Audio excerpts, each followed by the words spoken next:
Premium సెగ్మెంట్లో smart phones అంటే ఇంతకు ముందు కేవలం 2 కంపెనీస్ మాత్రమే ఉండేవి. అవే యాపిల్ అండ్ శాంసంగ్. ఈ 2 కంపెనీసే చాలా కాలం వరకు స్మార్ట్ ఫోన్ ఇండస్ట్రీని రాజ్యమేలాయి. ఆ టైంలోనే వీటికి పోటీగా వచ్చింది వన్ప్లస్.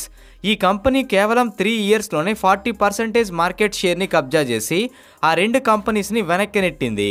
అలాగే కొత్త ఇన్వెన్షన్స్ని చేస్తూ ఒక స్ట్రాంగ్ బ్రాండ్ ఇమేజ్ని క్రియేట్ చేసింది.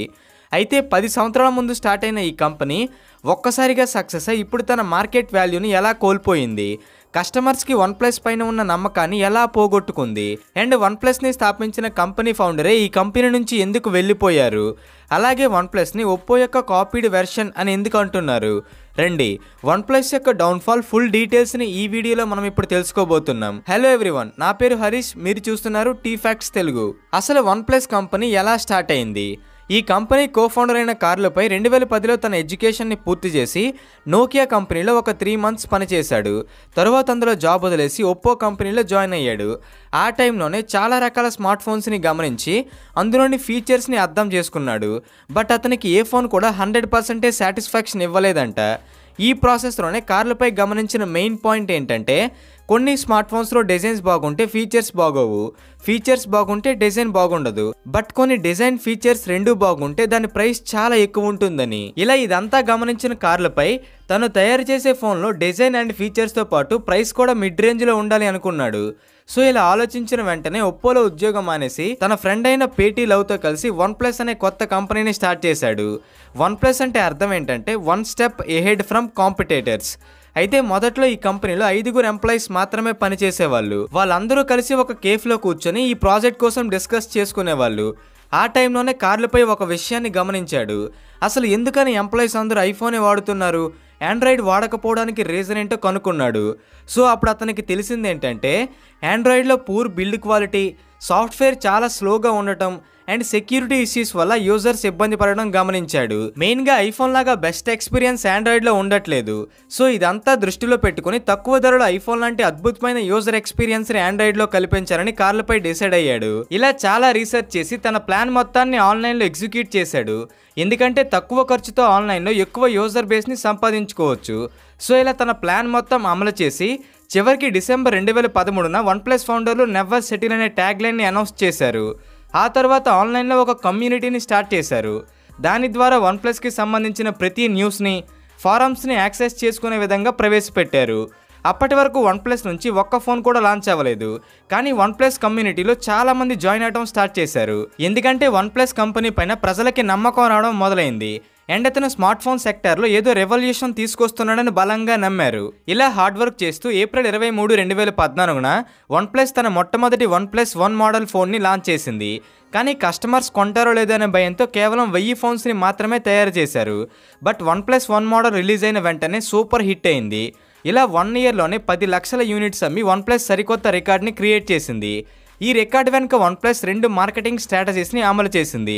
నెంబర్ 1, మీ ఫ్రెండ్ దగ్గర వన్ప్లస్ ఫోన్ ఉండి దానికోసం వాళ్ళు రిఫర్ చేస్తే మీరు వన్ప్లస్ కొంటారు. Number 2, smash the past. ఈ స్ట్రాటజీ చాలా బాగా హిట్ అయింది. అంటే మీ పాత ఫోన్ని పగలగొట్టి ఆ వీడియోని సోషల్ మీడియాలో షేర్ చేస్తే కేవలం $1కే వన్ప్లస్ 1 మోడల్ కొత్త స్మార్ట్ ఫోన్ ఇస్తామని చెప్పారు.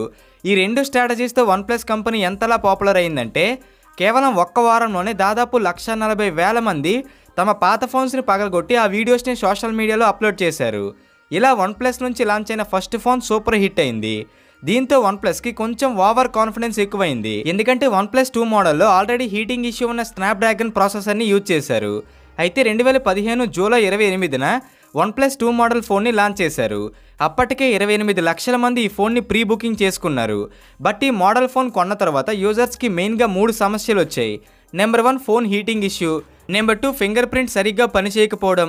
నెంబర్ 3, డ్యూల్ సిమ్ సెలక్షన్లో ఇష్యూ రావడంతో వన్ప్లస్ 2 మోడల్ పూర్తిగా ఫ్లాప్ అయింది. తర్వాత బడ్జెట్ ఫోన్ లాంచ్ చేయాలని 2017లో వన్ప్లస్ ఎక్స్ని 17,000కే లాంచ్ చేసింది. కానీ సేమ్ ఫీచర్స్తో అంతకంటే తక్కువ ధరలో చాలా మొబైల్స్ ఉండటంతో అది కూడా అట్టర్ ఫ్లాప్ అయింది. ఇలా వరుసగా ఫెయిల్ అయిన తర్వాత తక్కువ బడ్జెట్ కంటే ప్రీమియం మొబైల్స్నే కస్టమర్స్ తమ నుంచి ఎక్స్పెక్ట్ చేస్తున్నారని వన్ప్లస్కి అర్థమైంది. సో నెక్స్ట్ వచ్చే మొబైల్ కోసం తమ కస్టమర్స్ నుంచి ఫీడ్బ్యాక్ తీసుకొని వాళ్ళు చేసే తప్పుల మీద వర్క్ చేశారు.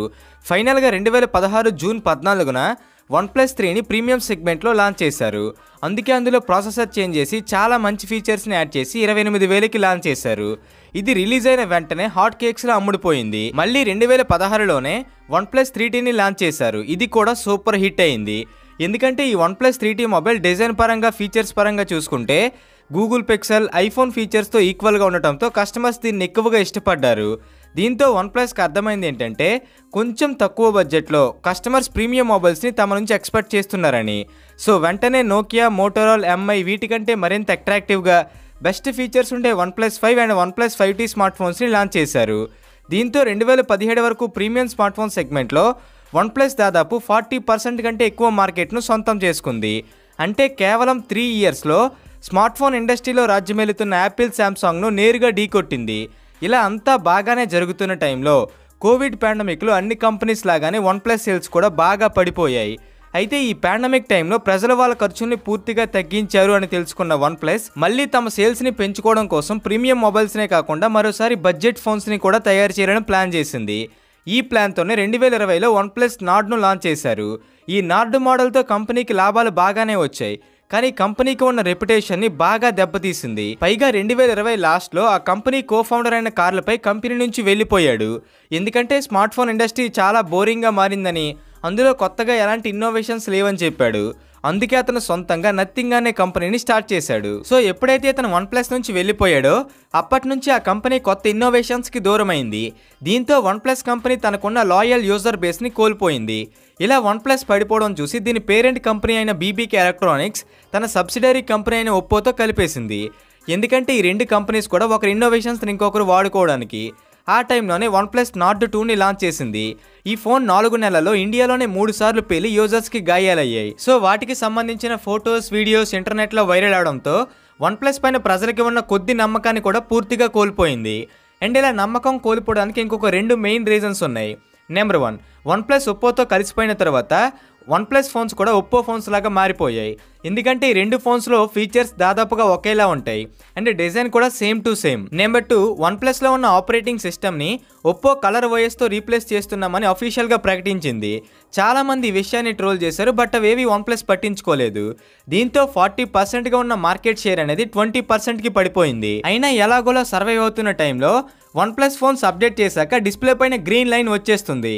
ఇలా గ్రీన్ లైన్ వస్తే డిస్ప్లే ఫ్రీగా చేంజ్ చేసి లైఫ్ టైం వారంటీ ఇస్తామని OnePlus ప్రకటించినా సరే ఇది కూడా చాలా మంది యూజర్స్కి ఇబ్బందిగా మారి తనకున్న రెప్యుటేషన్ మొత్తాన్ని పోగొట్టుకుంది. ఇలా OnePlus ఆల్మోస్ట్ పతనం అయిపోయింది. బట్ కంపెనీ పూర్తిగా పడిపోయిందని కూడా చెప్పలేం.